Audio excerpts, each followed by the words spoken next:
פניתי אל השופט ואמרתי לו, כבודו, אותו החוק שמאפשר לכבודו לשפוט את הנאשם שעומד בפניו, אותו החוק מצווה על כבודו לסיים את משפטו תוך 9 חודשים.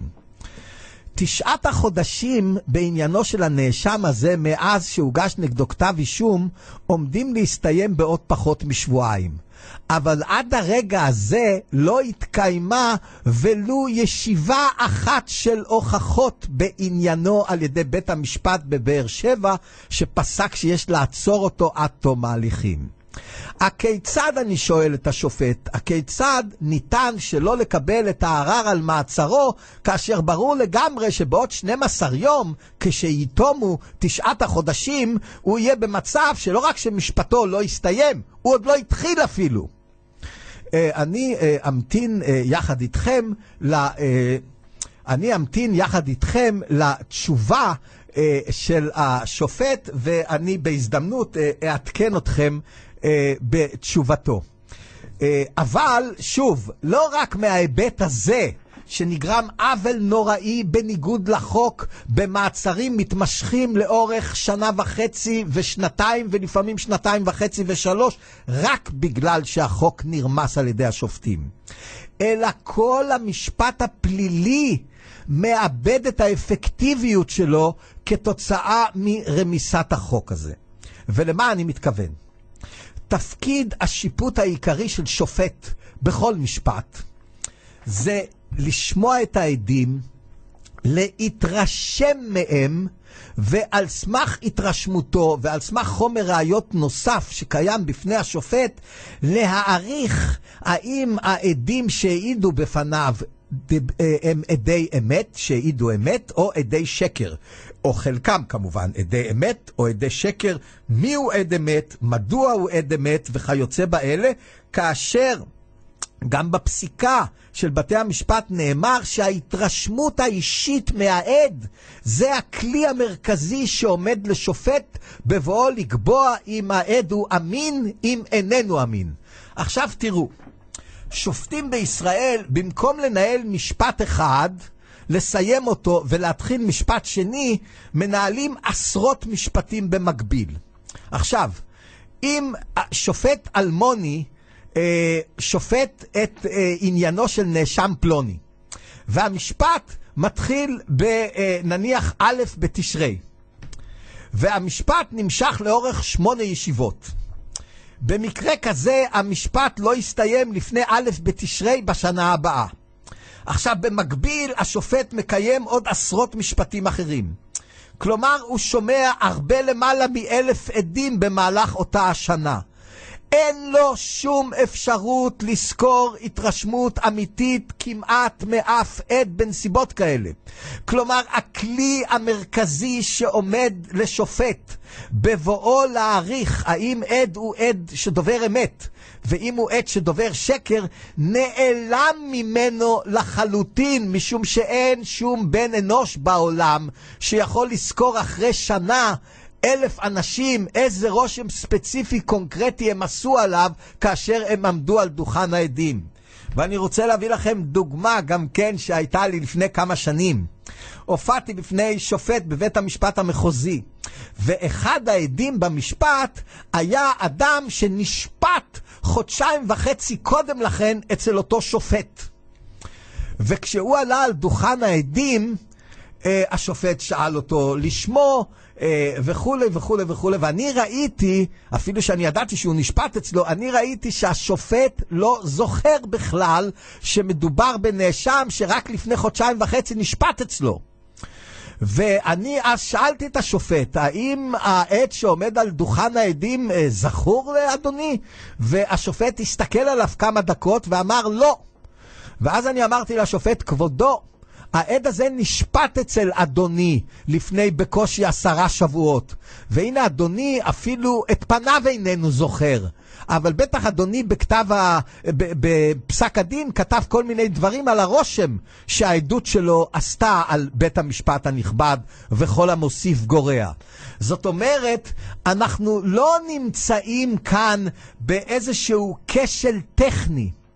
העובדה שבית המשפט במקום לשמוע משפט אחרי משפט, שומע 50 משפטים במקביל, ולכן את כל המשפטים הוא שומע בהפסקה של חודש בערך, אם לא יותר, בין ישיבה לישיבה, גורמת לכך שכל הליך השיפוט יוצא בלתי אפשרי. הכלי המרכזי שיש לשופט להעריך את מהימנות העדים הוא מתפספס לחלוטין, הוא מתעיין לחלוטין, הוא הופך לחסר ערך, ויחד איתו הופך לחסר ערך כל ההליך המשפטי, משום שאם שופט איננו מסוגל, ושופטי ישראל אינם מסוגלים, לא משום שהם לא מוכשרים, אלא משום שהם רומסים את החוק, לקבוע באמת על סמך התרשמות מי דובר אמת ומי איננו דובר אמת, הרי למעשה כל המשפטים אצלנו מתקיימים במתכונת קלוקלת. ואנחנו כאן נעלה לשידור את כבוד השופט בדימוס אבידן גלובינסקי על מנת לשמוע את תגובתו ודעתו על הדברים שזה עתה נשמעו. הלו? שלום. שלום וברכה כבוד השופט. מה שלומך? בסדר גמור, תודה רבה. ושלומך כשופט בדימוס? אני מניח שהלחץ עליך הוא הרבה פחות מאשר היה כשישבת על דוכן, על כס השיפוט. ברור, זה היתרונו של שופט הגמלאי. נכון.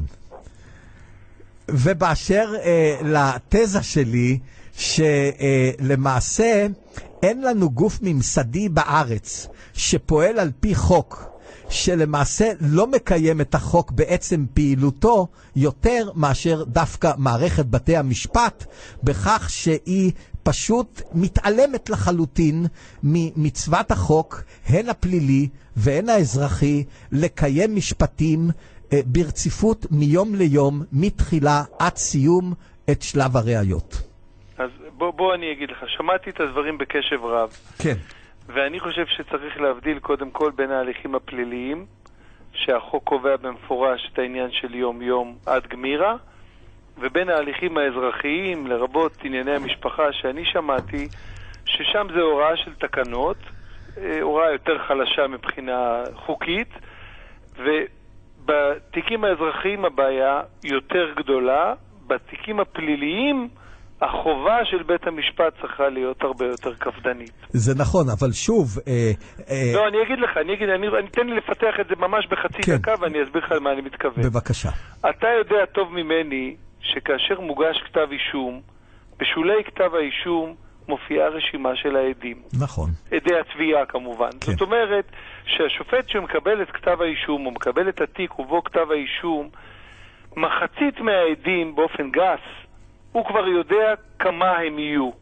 כן. וכאשר הוא מעיין, ככל שניסיונו רב יותר הוא יודע יותר, הוא יכול להעריך מראש כמה זמן זה צריך לקחת. לא רק זה, יש לנו סעיף 144 שבו הצדדים מעריכים בפני בית המשפט כמה זמן לדעתם המשפט יימשך. נכון, כמה זה ישיבות. התכוונתי לומר במשפט הבא. סליחה. אחרי שמשיבים לאישום וכבר יודע, ואז הוא פונה לצדדים ואומר, הנה, יש נגיד, אתה יודע שוב כמוני שאפשר לוותר על חלק מהעדים ומגיעים להסכמות, ואז יודעים כמה עדים יהיו. בקלות אפשר להעריך כמה זמן משפטי דרוש לשמיעת ההוכחות. נכון. ואז אם השופט רוצה לקיים את החוק כמו שרמזת בדבריך, או כמו שאמרת בדבריך, הוא יכול להגיד, אנחנו עכשיו קובעים כך וכך זמן, והמשפט יהיה יום-יום, פעם ביומיים, לפי הנוחיות, זה לא בעיה, ואז הוא ייגמר, ואז הוא זוכר את הרושם שעושים העדים. שופטים, חלק מהם שאין להם זיכרון כל כך טוב, אז רושמים לעצמם נוט בצד, ויודעים, את זה אמר כך, את זה אמר כך, ואז יכולים לכתוב את הכרעת הדין ביתר קלות. במשפטים אזרחיים... רק רגע, אני רוצה לעצור אותך ברשותך. תראה, אז קודם כל אתה מסכים איתי שההתנהלות הבסיסית של מערכת בתי המשפט, ובמיוחד במשפטים פליליים, נכון לעכשיו, וזה במשך עשרות שנים, כבר לפחות 25 שנה, היא במפורש בניגוד לחוק. נכון, אי אפשר לומר אחרת, כי החוק קובע מה שהוא קובע. נכון, ואתה גם מסכים איתי שהדבר פוגע פגיעה אנושה בטיבו ובטבעו של ההליך הפלילי ובצדק שהוא יכול להנפיק. אני חושב ככה. יפה. עכשיו בוא נעבור לפן האזרחי. הפן האזרחי יש בעיה, כי בפן האזרחי אתה לא יכול, אתה כשופט אינך יכול לדעת מראש אם אתה לא עושה הכנה טובה בקדם המשפט. יש קדם משפט, זה מה שרציתי להגיד. בדיוק. וזה מה שאני הייתי עושה בלי שחס וחלילה לחשב שוויצר.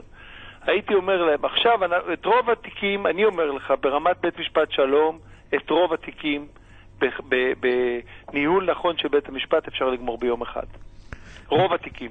בית משפט שלום, אזרחי, ביום אחד. אני מסכים.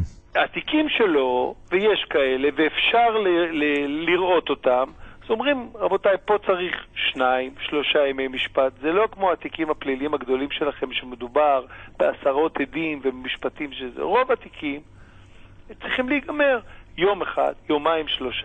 ואז זה לא בעיה לצופף את התאריכים האלה, לא צריך להיות יום-יום, למרות שכתוב בתקנות. לא צריך להיות יום אחרי יום, כי פה יש זה, ותמיד היה עניין של עורך דין הולך למילואים, וזה.